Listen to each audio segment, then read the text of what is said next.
ஆகவே இந்த அரசு பொறுப்பேற்றதிலிருந்தே இந்த டாஸ்மாக் நிறுவனத்தில் பல்வேறு முறைகேடுகள் நடைபெற்று வருவதாக ஊடகத்திலும் பத்திரிகையிலும் அன்றாட செய்தி வந்து கொண்டேதான் இருந்தது.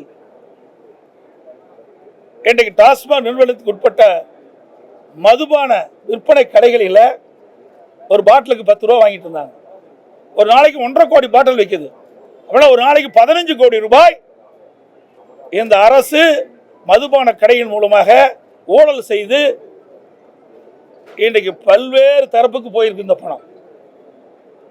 ஒரு நாளைக்கு 1.5 கோடி ரூபாய்னா 1.5 கோடி பாட்டிலுக்கு 10 ரூபாய்னா 15 கோடி ரூபாய் ஆச்சு. 30 நாளைக்கு 450 கோடி ஆகுது. 12 மாதத்துக்கு கிட்டத்தட்ட 5000 ஒரு 12 மாதத்திற்கு ஒரு வருடத்திற்கு 5400 கோடி இந்த மதுக்கடை விற்பனை மூலமாக